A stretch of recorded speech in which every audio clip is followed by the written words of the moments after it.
Thanks very much, Gavin. I'm sorry we're slightly running behind time, but I hope we've got an hour on this. You will know the basis of our inquiry. If I can ask each of you very briefly to A, introduce yourselves, and B, give your view as to how far the Department for Transport is, in effect, preparing the sector, in conjunction with the sector, the industry for the maritime and ports industries for Brexit. What your view is on their preparations for no deal, and how far they are prepared for any outcome on Brexit. And while you're talking about the DfT, if there are any cross-references to the devolved administrations, perhaps we could cover that as well. So I'll take you from right to left, if that's okay, unless you want to establish your own level of precedence. But it's from my point of view, we'll go right to left. Okay. My name is Ross Wombwell. I'm the Head of Technical Services at British Marine. British Marine is the trade association of the recreational, small commercial and the super yacht sector. We have around 3 billion turnover annually, of which about a third of it is export. About half of that is to the EU. We represent 1,500 different companies in the sector. And in regard to how the Department of Transport has been doing so far, we have to say that we've had significant interaction with a number of government agencies and departments, probably the most that we can remember at any time in having. So there's been a lot of discussion. The no deal technical reports have been received very favourably, especially in the manufacturing sector. However, there are still a few outstanding questions, which I'm sure we will get into as we work through the session. Thanks very much. Mr. Simmonds? Good morning, my Lord Chairman. My name is Gavin Simmonds, and I am the Director of Policy at the UK Chamber of Shipping, with responsibility for Brexit and commercial issues. And the UK Chamber of Shipping is the trade association for the UK shipping industry, with a membership of over 180 companies, and we represent not only ship owners but also ship managers and other professional maritime organisations and service companies. We have a very strong and close relationship with the Department for Transport, and we have been closely engaged with them at all levels on all subjects relating to Brexit, and we have a very positive and open dialogue, but over what is obviously a very difficult period of negotiations. In terms of the no deal technical notices, they are what they are supposed to be, very technical, and it's the detail as regards maritime is really only contained in 2 specific technical notices. If we were looking for further guidance from a technical notice in an area that hasn't been covered to date, then we would draw attention really to some market access issues which face the UK shipping industry in the event of a no deal, and we are perhaps a bit short of guidance in that area, and we'll return no doubt to that point later. In the Brexit negotiations, we have good relations and a regular dialogue with the devolved administrations, but I think it's fair to say that they are following the UK government, and so they are obviously not making their own dialogue, but we do have discussions with them over the competencies which are devolved to those different administrations, both in Wales and Scotland. Thank you. Thanks very much. Mr. Hampton. Good morning, sir. Good morning, everyone. So I'm Ian Hampton. I'm the Chief People Officer for Stena Line. I'm also one of the company directors for the Stena Group in the UK. We're a large company in the UK in terms of our total asset. We have £2.2 billion invested in the United Kingdom across Stena Line, across ports, across ships, offshore drilling and LNG vessels and the such like. So we have a huge vested interest in activities that occur in this country. In terms of the relationship with the DFT, I can echo the colleagues on the panel here. We've had a very close relationship with the DFT.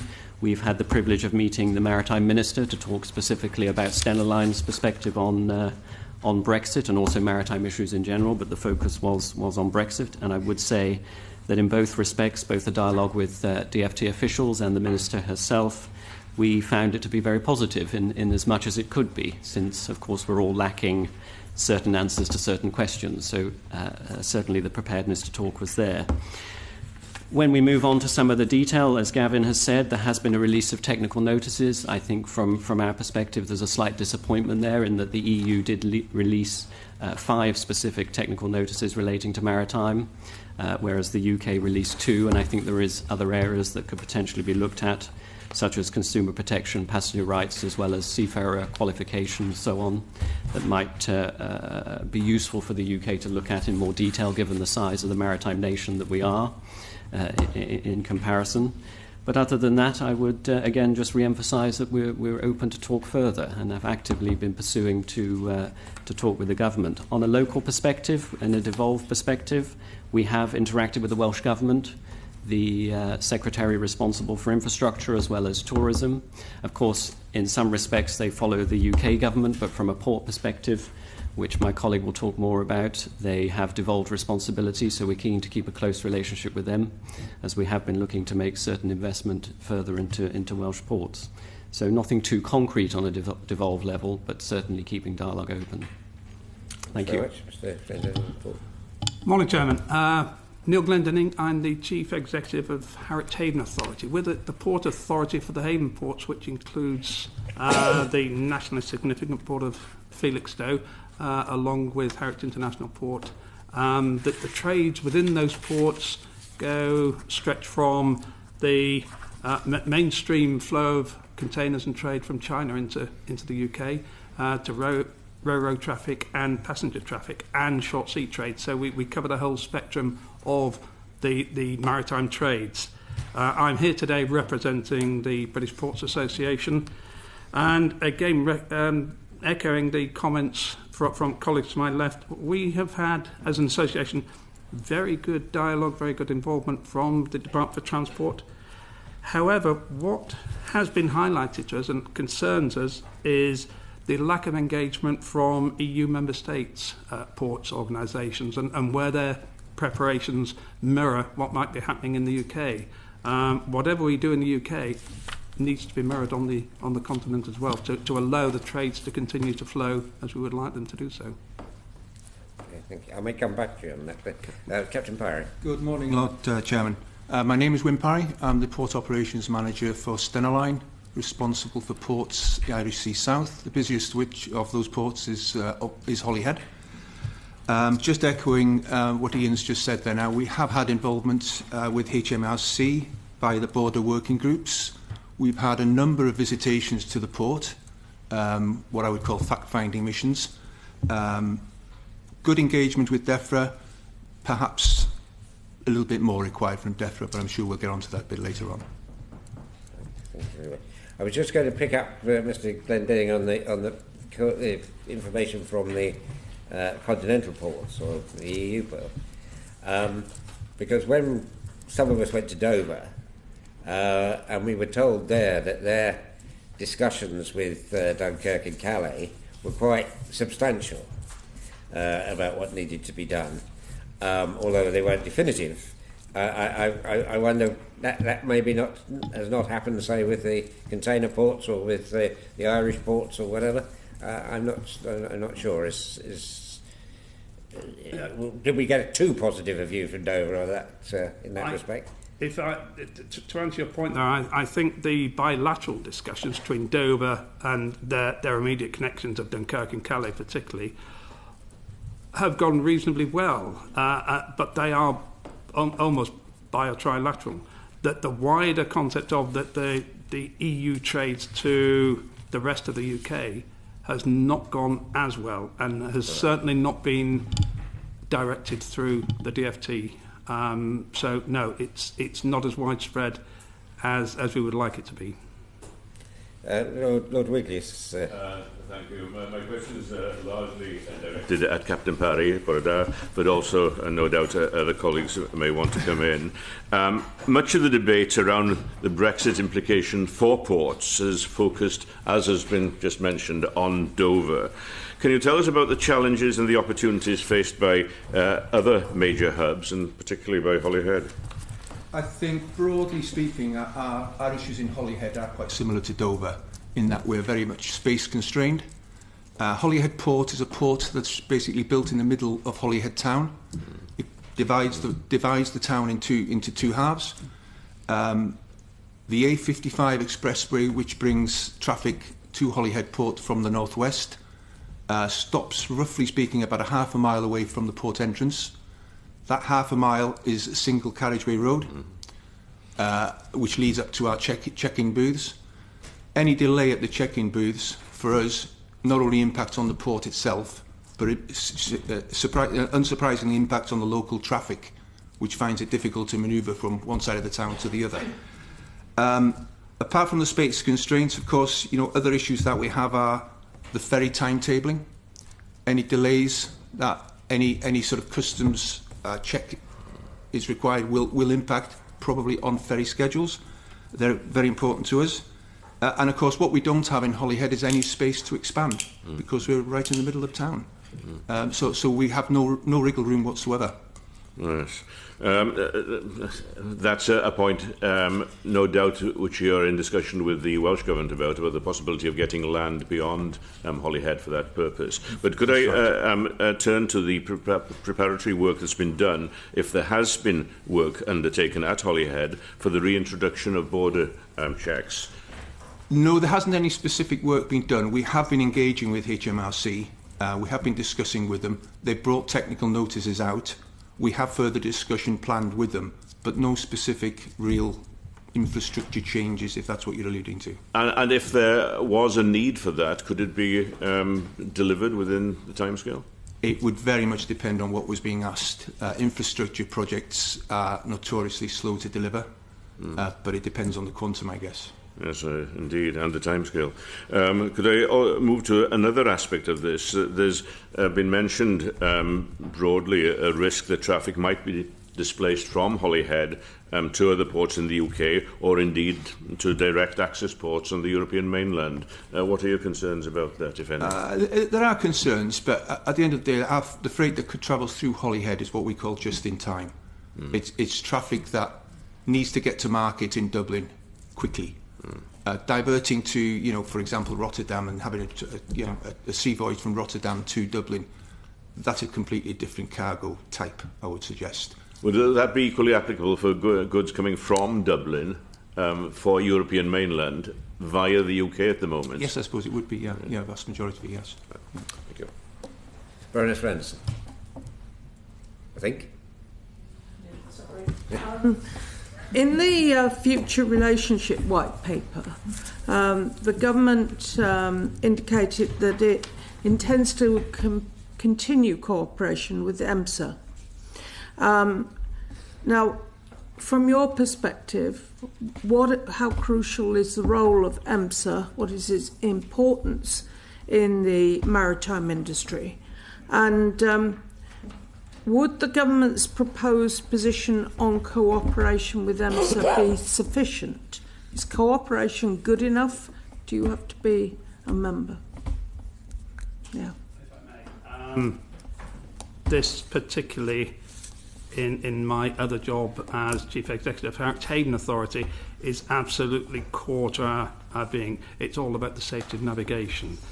And the current cooperation with EMSA extends to the Safe Seas Net and the Clean Seas Net, all of which are important. The Safe Seas Net in monitoring vessel traffic and dangerous goods flowing around European waters and into and out of the UK.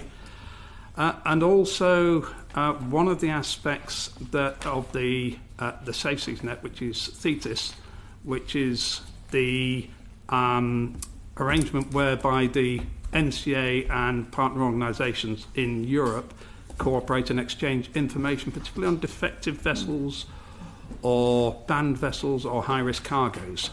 And moving on to the last part of your question, the proposal currently from the government excludes membership of EMSA and excludes participation in Safe Seas Net, Clean Seas Net, and very, very importantly, Thetis. Yes, the MCA could gather that information, but it's duplicating a process that's already in place and would not necessarily be as inclusive and widespread or as efficient as the current arrangements. Could I come in and just endorse the comments of my colleague? So in the UK Chamber, we've had an extensive discussion with all our members who essentially are highly reliant on established EMSA programmes. Their reporting disciplines are integrated into company systems. There appears to be a general benefit. And in exchanging the information that we currently do with EMSA, with the MCA or a new UK agency, would involve the development of new IT infrastructure and reporting arrangements. And we see no signs that preparation is being made for that, or indeed funding. And I think the National Audit Office identified that there was a requirement for £8 million of IT, and there's very little time for the introduction of a programme of that size to cover these exigencies. So until you got that introduction, how long do you think it would take to get it and the new IT? And until you got it, is it security issues or environmental issues or safety issues which are most at risk? It's actually, if I may, it's all three of those.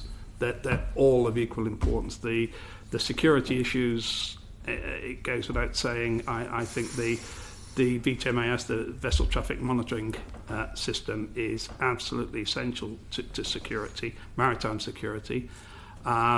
The ship safety aspect, the defective ship aspect, the ship reporting aspect is absolutely essential to the safety of navigation. That they all bear an equal part, I think it's fair to say. And has anyone got any estimate of how long it would take to get the IT systems up in order to deal with some of those problems?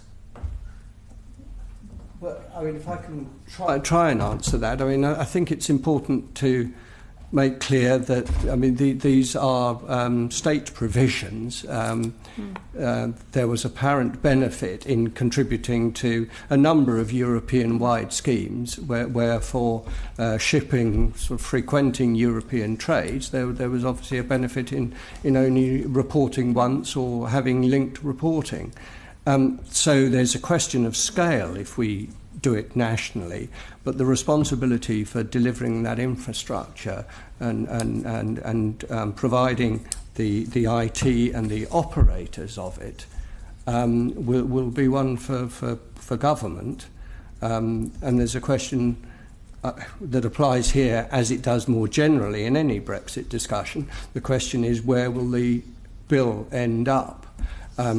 I mean, it's fine for us to say that industry won't be paying for it, but there's a rather an expectation at the end of the day we will, and then we will be passing on that cost ultimately to the consumer. So you can see the knock-on effect of cost in any of these projects. Very interesting, thank you. Anybody else want to say anything on that? Okay, Lord Lansley. Thank you very much. When the Commission earlier this year published their notice about the consequences of our withdrawal. They referred to it, as of the withdrawal date, no longer be possible to provide maritime transport services in accordance with the relevant EU regulation if the conditions for constituting a community ship owner are no longer fulfilled, unless national legislation allows access to cabotage to vessels flying the flag of a third country. Could you maybe first tell us what you know about the extent to which UK flagged shipping takes advantage of cabotage rights elsewhere in the European Union, and then secondly perhaps move on to what arrangements, not just under a no-deal scenario, but what in the context of a deal you're hoping to achieve in terms of the reciprocal arrangements? Thank you, my Lord. If I can try and start off the answer to that, I think it's important to recognise that cabotage is a very long-standing and perhaps sort of contentious term, and it's almost become a state of art in the development of European policy, where over the last decades, cabotage has been comprehensively dismantled in the EU states, allowing all vessels of all EU flags to trade in each other's waters, and that's a freedom that commercially the UK shipping industry has got used to. Cabotage is really only critical these days in a number of limited locations where member states are operating their own ferry services, for example, in cabotage trades to outlying islands. And we've sort of settled to a status quo where there are a few islands where those trades remain in national control and controlled by what we would call cabotage rules. The UK has not had cabotage for about 180 years. So it's not something that we have done.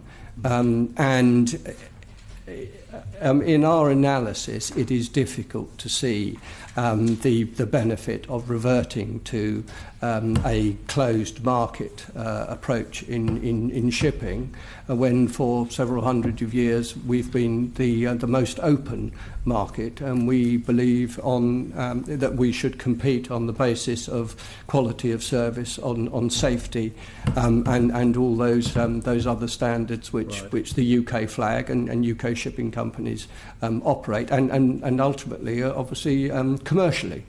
So we are content with that commercial reality.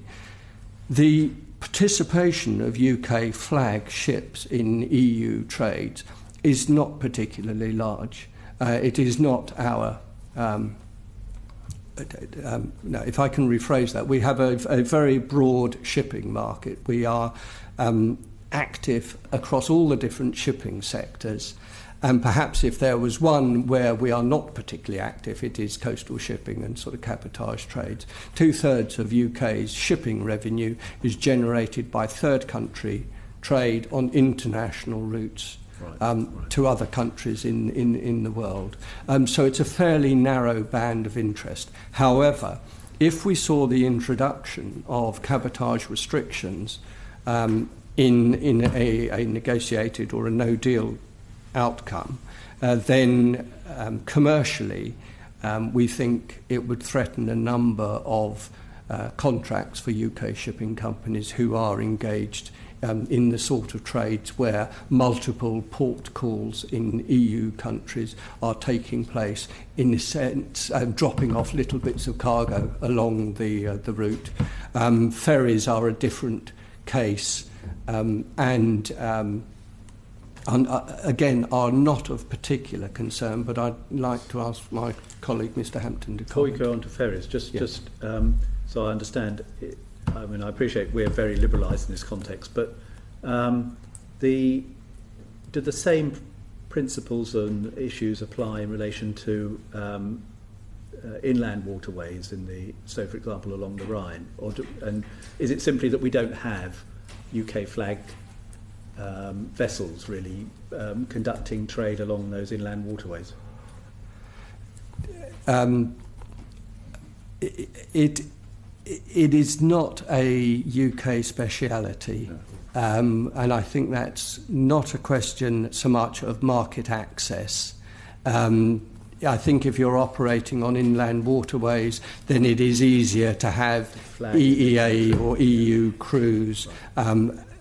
There is an important, I think, point about the commercial disadvantage that perhaps UK shipping operates under in those trades. So whereas there are quite generous provisions for the support of both shipping in the short sea contacts and inland waterways, that really is not replicated in the UK. So when we're talking about short sea shipping, and it applies to inland waterways as well, the margins involved, because the cargoes are very small, are also small. So the competitive advantage is very fine, and I'm afraid the UK is at a commercial disadvantage at the moment. That's interesting. Sorry, I interrupted Mr. Hampton. Ferries and cruise liners and so on. Okay, thank you, sir. To echo a little bit of what Gavin has said, perhaps I say it a little bit more clearly, accepting it is a slightly contentious issue, cabotage. I mean, in a principle basis, we would not like to see cabotage return or be re-established. The way that the ferry sector operates today, and it's the commercial competitive world that we're in, it's on the basis of the freedoms we have. We can use then any commercial advantage like any company would have to try and attract business, and therefore you live in a degree of freedom in a competitive landscape. So to us as an industry that operates also somewhat pan-European in this context, where you don't operate solely on inland waterways, you picked up that example, or let's say on the domestic trade, where of course there may be for some of those some advantage. For us, operating pan-European, there wouldn't be that advantage. You know, yes, you could protect maybe a small minority of business, but the wider business could therefore be potentially at risk, and we'd lose the freedom by which we operate today. And I think that would be the concern if ever we saw cabotage as a principle being re-established, or certainly looked at as a measure that we should give more consideration to. I don't detect any wish on anybody's part to reintroduce cabotage from since 1849. We've done without it. So the issue is more of course we become a third country. So insofar as there's flag-based cabotage in some EU member states, it could impact on us. That's the issue, isn't it? But presumably where cruise liners are concerned, and even ferries, quite often the ferries will have, if they're operating to an EU member state, will have an EU entity for the purpose. So now you're in. I understand where your question is coming from a sort of reciprocal point of view. So if today within the EU and you have an EU flag, let's say, and you're operating within the EU, then bar some specific trades such as Greece and others, you have an absolute freedom to trade, and so it's very much on those freedoms that, and this perhaps links into a later question on flag, that there continues to be a lot of benefit. But are there, as Gavin said, any specific examples where the UK is challenged by operating UK flag in a cabotage area? I'm not familiar with any. Okay. Thank you. From the small commercial sector, there will be significant impact we can foresee. We have a fleet of small commercial pleasure craft which operate within the Mediterranean basin. We estimate in the range of 2,000 to 2,500 vessels. Now, these vessels give a no deal Brexit. We are unsure at this stage as to how they will be treated. I think we also have a large superyacht sector which operates commercially as well. The superyacht sector, we don't foresee any particular issues. It's really the small commercial vessels. Okay. And that's often charter party type contracts, is it? Exactly, yeah. A short-term, 1 day a week charter. Yeah. Have you seen any anticipation of this by your members in the Mediterranean establishing themselves with a local flag rather than a UK flag? I think that the problem with the small craft is in effect the cost and the value of the small craft in regard to the different taxation systems within different European states. So it's the ability. The choice of the UK flag is very often for particular reasons, and the responsibilities, additional responsibilities within the flag state requirements with small commercial vessels with other member states is a completely different system. Thank you, Chair. Okay, Baroness Note. Turning to the UK flag, what are the implications of BrExit for existing and future registrations where EU or EEA interests are involved?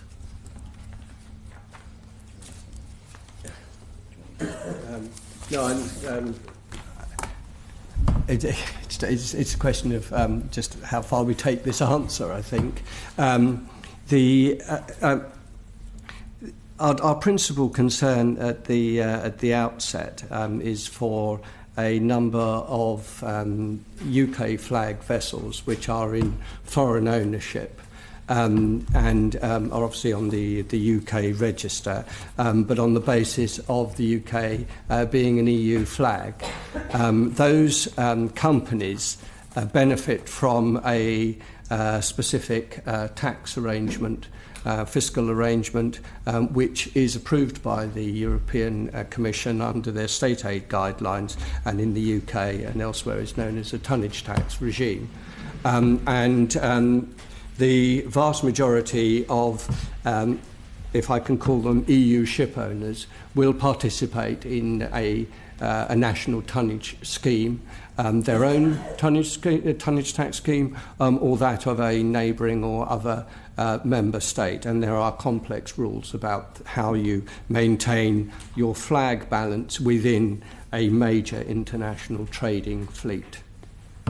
When the UK ceases to qualify as an EU flag, then those proportions will change overnight. And that will require several major companies to evaluate the prospect of moving ships from UK flag, which won't qualify, to EU flags, which will qualify for EU treatment. We have a good dialogue both with the UK ship register about this problem. We know it's critical. It is, quite frankly, not a critical problem for the UK Chamber of Shipping or necessarily our members, but it will affect the tonnage on the UK ship register, the reputation of UK flag, and the attractiveness of the UK as a whole, to accommodate UK businesses. We have a healthy dialogue with DG Competition in the European Commission, and we are engaged in some exchange of data about the size of this problem. We are being asked for further information. So I think this is an area that probably needs more attention in the negotiation, and our understanding at the moment is that to effect a change in this and in some way to allow UK flag to be recognised in some sort of mutual way or as compatible, probably going too far to say as an EU flag, it would need to be significantly moved up the negotiation agenda. And it's a question of whether shipping has the critical mass to achieve that change. I think it's a goal that a number of EU member states or colleagues in member states would be pushing as well, and it's an area that we're looking at very actively at the moment.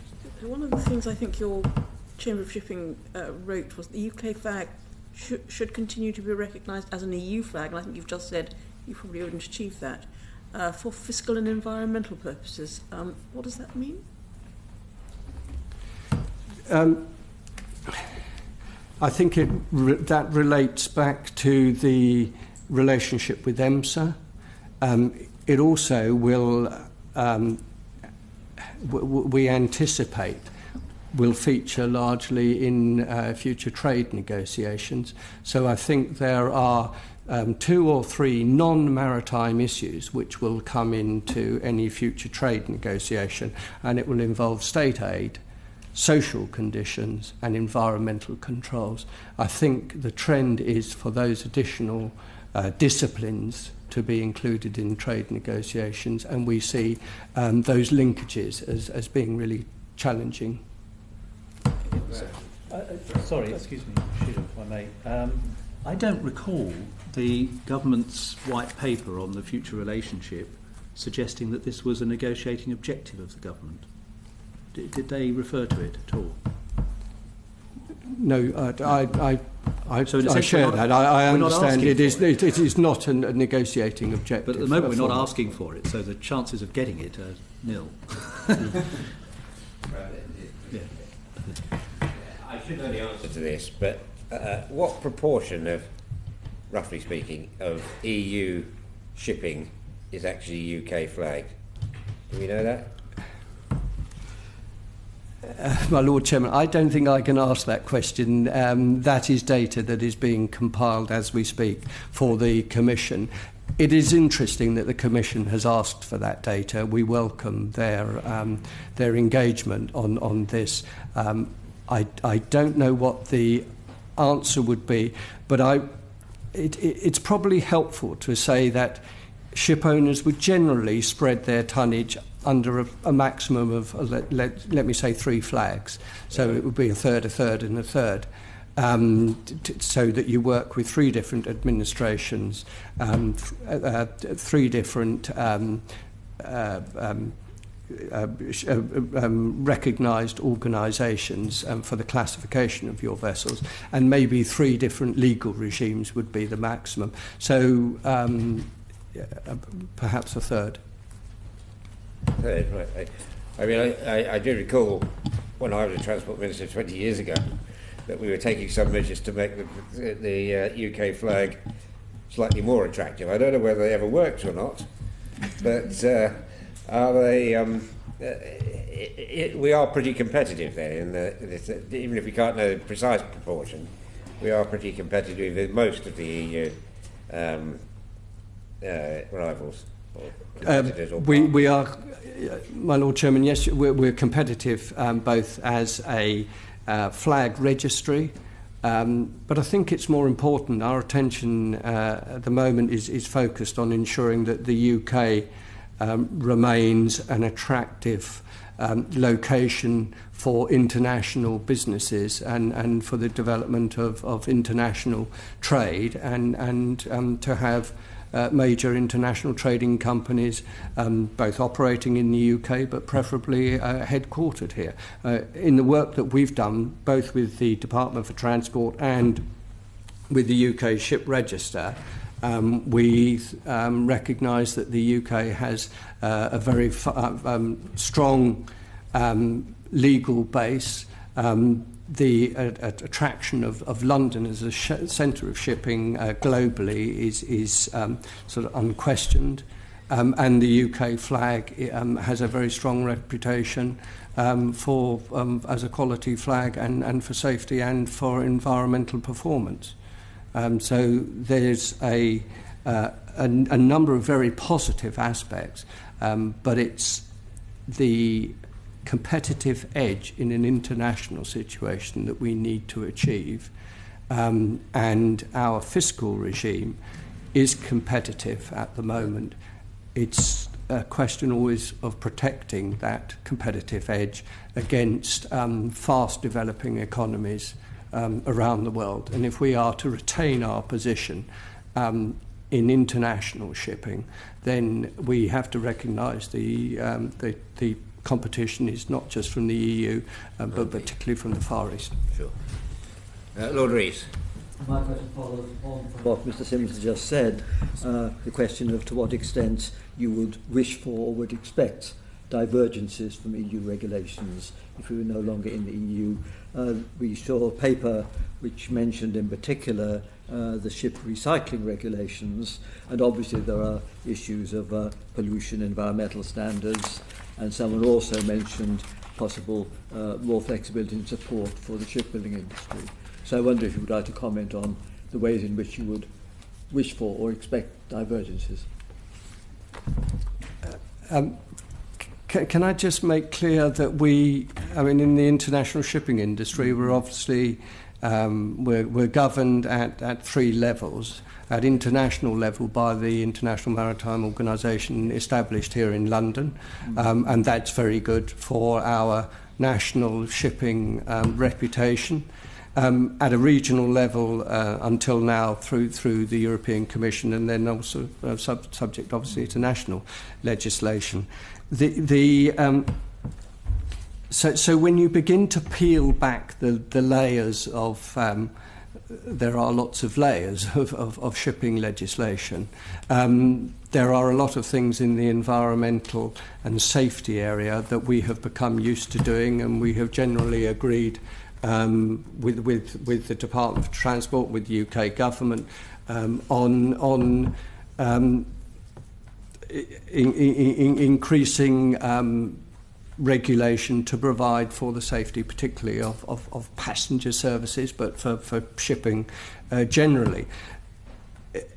Looking into the specific issues about where we might achieve some freedom or reduction in the administrative burden has been done, and we would like to be freed from some of the restrictions, for example, of the EU recycling, which is just a little administratively complicated and restrictive, and prevents you from doing things outside of the EU, and the UK has always had a much more international approach to shipping.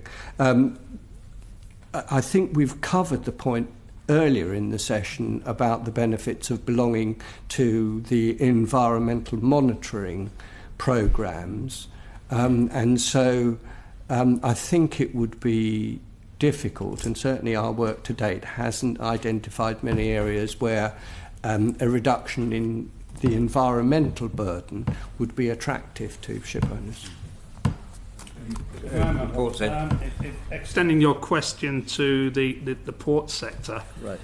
If there is one possible gain that may come out of Brexit, it would be to deal with the EU port services regulation that comes into force just a few days before the current 2019 Brexit date.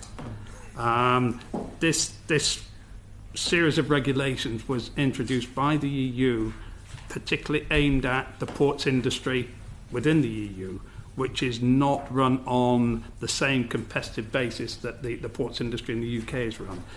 It, from the ports perspective and representing the view of the British Ports Association, it's entirely superfluous to the ports industry in the United Kingdom.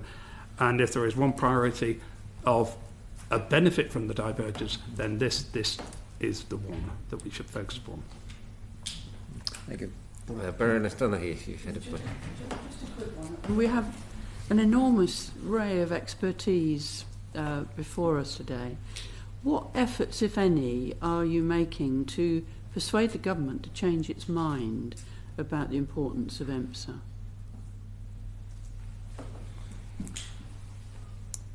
If I may answer that the best of my abilities, we are working through the BPA has presence through the DFT at engagement at relevant levels. I don't have specific information. I'm afraid I can't give you specific information, but we are engaging certainly through the BPA and the DFT at the relevant levels to address this issue of the continued need, particularly the aspect that I highlighted earlier, the safe seas net, the clean seas net, and particularly the Thetis arrangement. That is something that we are pursuing. I'm afraid I can't answer you specifically to what extent. I can't give you that information. If there's any more information you have when you get back, then perhaps it's something I will pick up with with Richard Ballantyne at BPA just to ascertain, and I can report back to this committee certainly. Anybody else want to come in on this, Mr. Wombwell? Thank you. Sorry, in regards to the superyacht sector, there's certainly opportunities in regard to divergence that we can see. The superyacht sector is very much a global industry.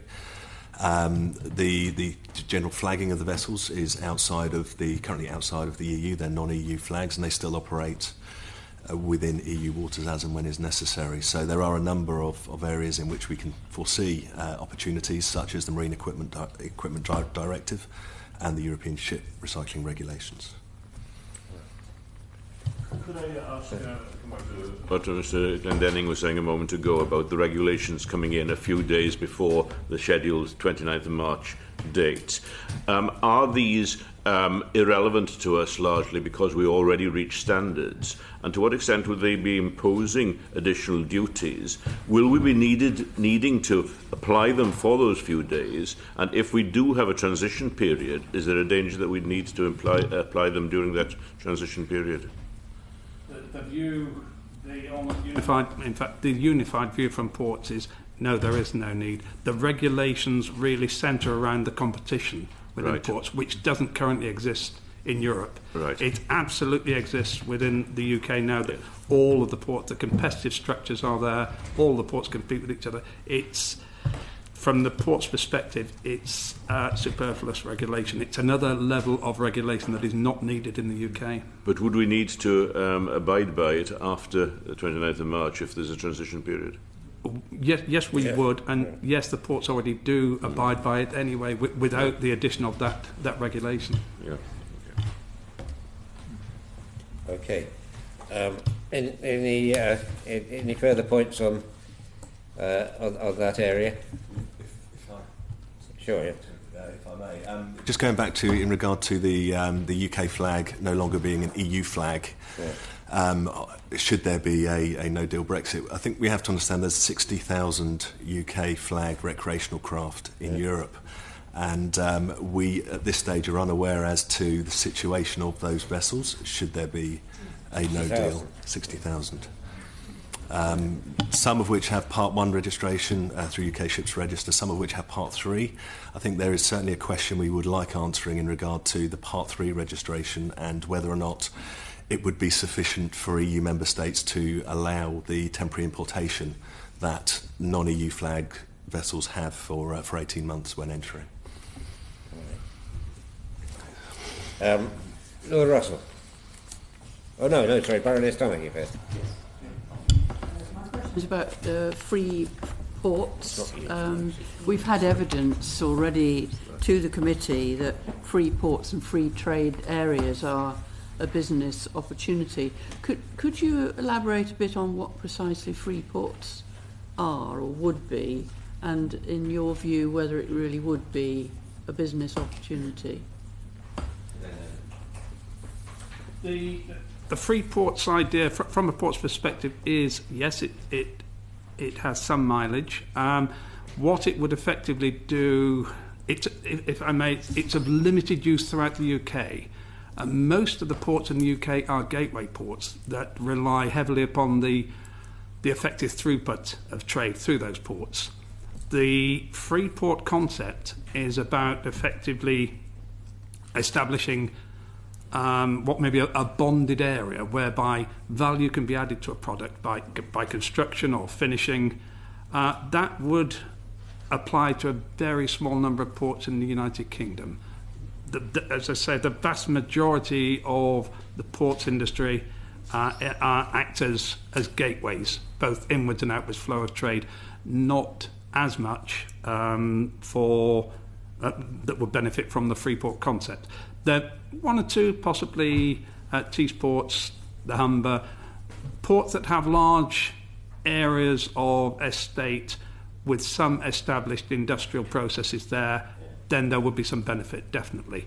Just to interrupt, just to get a relevant example, for example, if the UK fishing fleet were to bring, as they do, a lot of their fish is then exported to EU markets, but if you created a kind of free port, a free zone, you could actually add value by processing before re-export without having to worry about rules of origin or anything like that. That would be one of the advantages, certainly.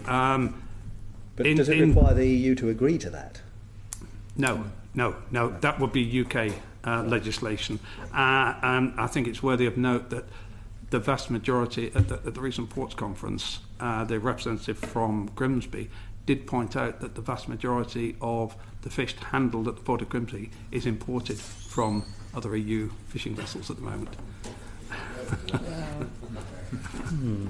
That's a fishing policy issue. Anybody else want to comment? And I assume Holyhead has not got the room for... Well, yes, as was pointed out, it's all about the land, but there are other ways of creating the Freeport sort of scenario. You can have customs warehousing, for example, which isn't perhaps as land hungry. And if I may, that currently exists. Bonded warehouses currently exist, are a much cheaper option. I think the only instances where it would be of use is where the value is added through construction or finishing. Okay. Lord Aberdare. Thank you. This is a sort of catch-all question, really. It's are there any issues that we should have raised with you that we haven't done, or any thoughts that have occurred to you, particularly in relation to potential opportunities? And the other specific is that last year Chris Grayling announced that the government would deliver a strategy to foster the growth of the maritime sector post-Brexit and launch a British shipbuilding renaissance. So the other sub-question is, what might a British shipbuilding renaissance look like, and what would its benefits be? I don't know who that's direct one, but Mr. Simmonds is going to have a go. Thank you, for the question. I'm always hesitant about talking about shipbuilding when we are ship owners, and I think it's important to stress that certainly in our membership, our companies are committed to market access on an international basis, and they have thrived on the ability to obtain ships at the cheapest price in a global market. And for our major corporate members who operate on an international basis, there is very strong support for that continued approach. So any move towards protectionism or closed markets or market distortion by subsidy would be an immense retrograde step. But that is not to say we don't recognise the value of developing technology and creating new jobs. And we would be enormously excited were there to be a renaissance in the coal mines, but there isn't, and I think it's difficult to see that there would be a renaissance in shipbuilding, but we would welcome an expansion of the shipbuilding which still exists in the UK. Much of it is funded by government and is for defence purposes. We welcome the expertise and the jobs that offers. Do we see a model where the UK could compete competitively internationally for major shipbuilding in the future? Probably not, but that's not to undersell the opportunities for technology, high-end UK-led expertise in this area, which may promise opportunities. So it's in that high-value area where we would see the future. A long-standing member of a major shipbuilding union, who, when I first joined it, had a very large number of members in the shipbuilding industry, and now there's virtually none, or very few. But those that are probably at the technological cutting edge these days, so maybe there is a chance, mainly on the back of defence rather than commercial work. Lord Lansley. Yes, well, it's just, I think it's probably at the same time, Chris Grayling said, and I quote, "Brexit Britain will be the best country in the world to do maritime business." I suppose my question is, pre-Brexit, one could argue we're the best country in the world to do maritime business. Or would you agree with that or not? And if in either case, is there some way in which we can improve the environment in this country post-Brexit that isn't available to us now? I mean, clearly fiscally we could do it now, but what does Brexit offer by way of an opportunity to improve the environment? Oh, if I may, the super yacht sector is a growth sector at the moment. We're seeing year-on-year increased growth. There are real opportunities in regard to divergence, should that be the way that it goes. We are a global leader in the super yacht sector in regard to the design. However, the construction at the moment, we aren't. And I think there is an opportunity, should we move away from EU, certainly EU directives, to enable that side of the industry in the UK to thrive. I think, in addition to the first question, I think the UK at the IMO is also very often led by EU interests, and it will give us an opportunity to lead again. And specifically within the super yacht sector, we have always been a global leader in the super yacht area, you know, through the development of the large yacht and the passenger yacht code, and we will have that, hopefully, the freedom to do that again in the future.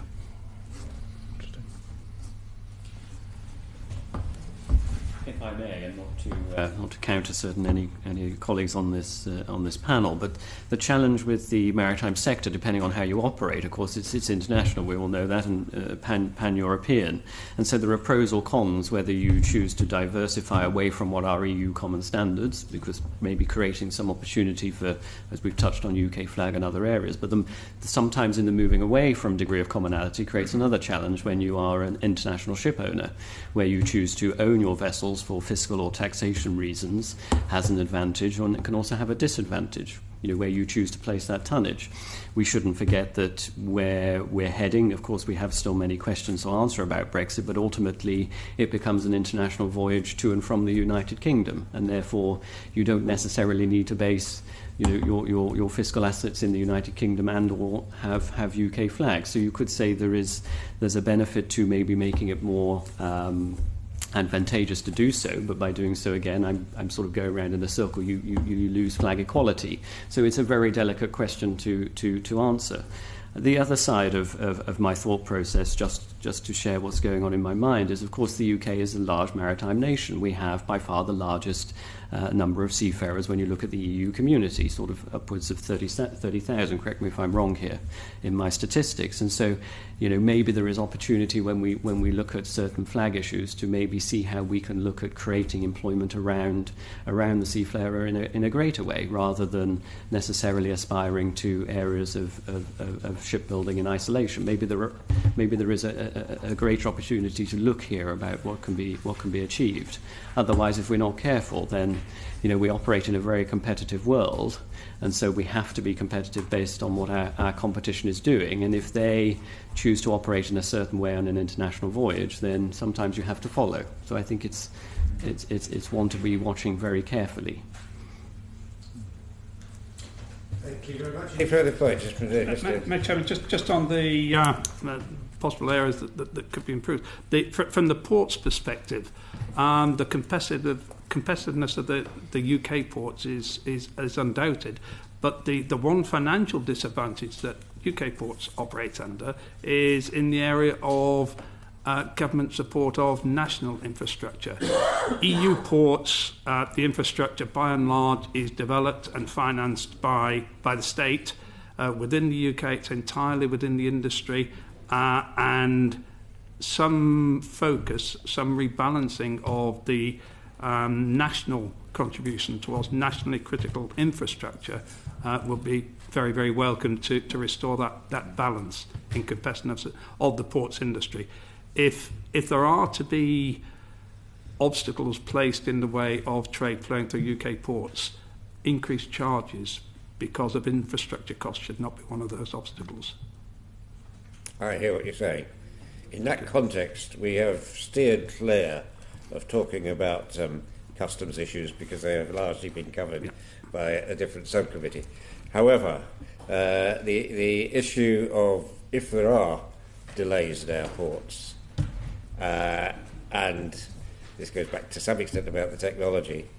Do you think you are getting sufficient support from government to face that contingency? I am, of course, cognizant of the fact that people are talking about the M26 and Dover particularly, and I guess some of the same problem applies in Holyhead.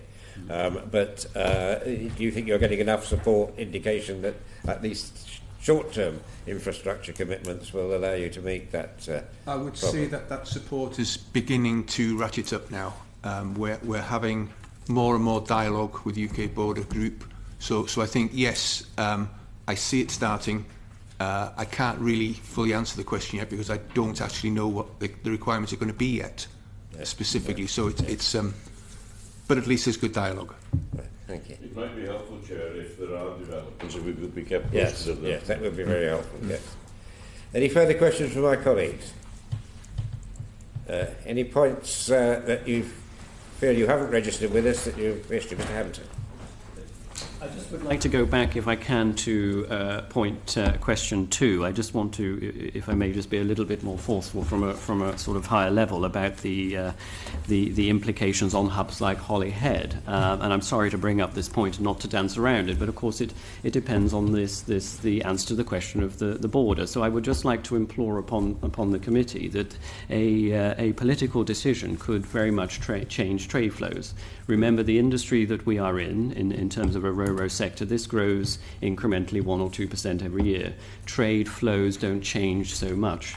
Now, where you have the scenario which we're facing, dependent on the relationship that we agree with the EU, it could potentially cause significant movements in trade flows, and I would like that just to be borne in mind, because this is the single biggest impact. We cannot move our hubs. You know, we can't move the port of Holyhead. These are intrinsic assets that, of course, create a lot of local employment. And so if the trade no longer comes into that port through whatever decision we arrive at, this could then create alternative trade flows around the UK. So, could I just follow that up as it was on question 2? Does that mean, therefore, that it's essential that we get friction-free movement through the ports? It is essential. Anything, any, if I may be so bold as sticking my neck out, any such deal that we arrive at, it is hoped that it will be as frictionless as possible, so that we can continue to operate in the same relative framework as we do today. Could I just come in and add a few words, my Lord Chairman, just to endorse what my colleague has said? Before I do, could I just go back? I have now got available the UK flag tonnage percentage of the EU. So the UK flag is obviously a very significant EU register at present, and the UK flag has 7% of GRT, gross registered tonnage of the EU. The figure I gave in an earlier answer was very much an off-the-cuff estimation of how an individual company might be distributing their tonnage between different flags, because obviously a single owner wouldn't have ships in all EU flags. But we have 7%. The second point, I noticed that the Maritime Industries Association is not here, and I'm concerned that my answer about shipbuilding, I certainly didn't mean to be flippant, perhaps didn't emphasise. I should have warned you are on the record. But rewrite the record. I wanted to emphasise the importance of technology, yeah. And maybe because other colleagues are not here, it's important to draw attention to the enormous export market that the UK has in exporting maritime technology to things that go into ships, to where they're being built, and we shouldn't underestimate the value of that sector, and that again is technology led.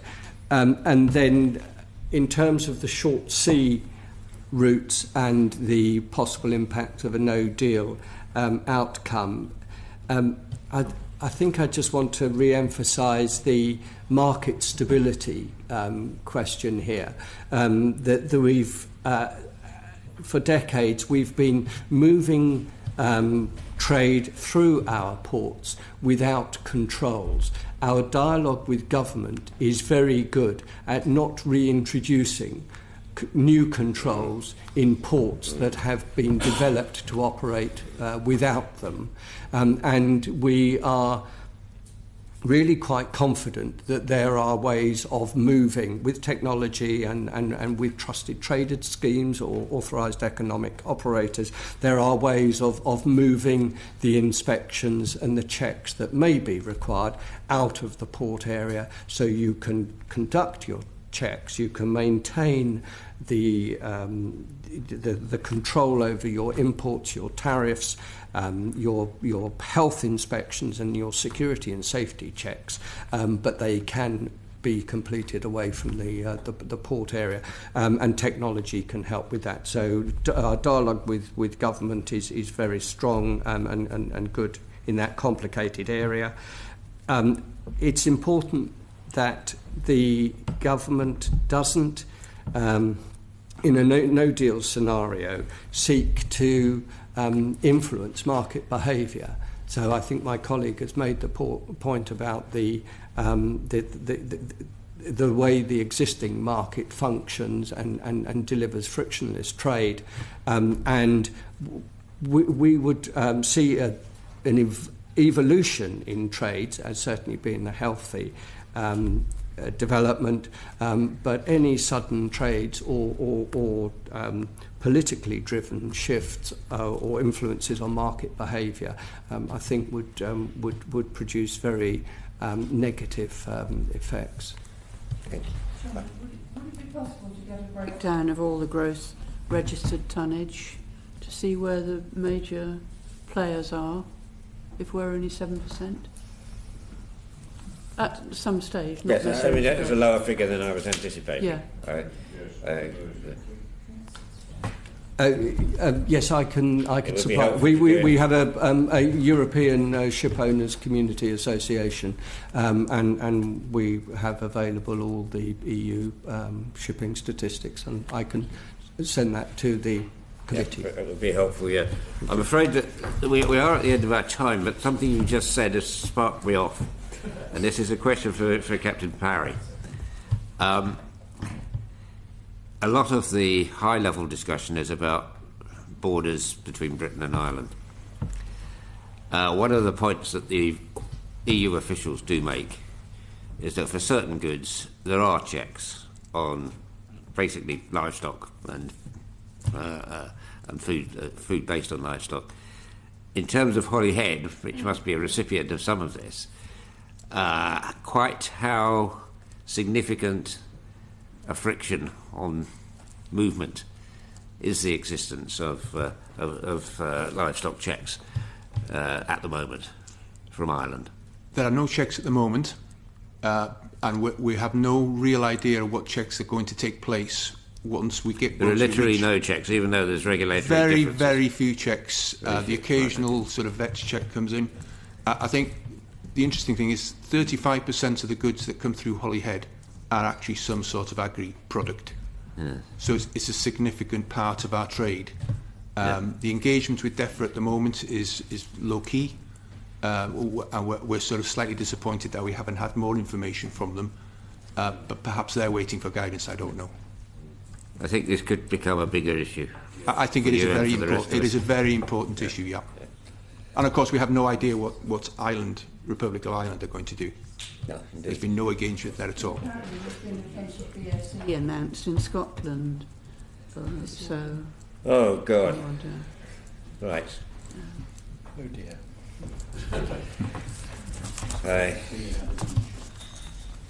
Right, well, thank you all very much indeed. Sorry to detain you slightly longer than your diaries were anticipating. My thanks to you, that has been very helpful. And as I've said, if there is anything more you feel we should know, please write in or contact the staff here. Thank you all very much indeed. I don't think there's any other business to detain my colleagues with, so I declare the meeting closed. Thank you all very much.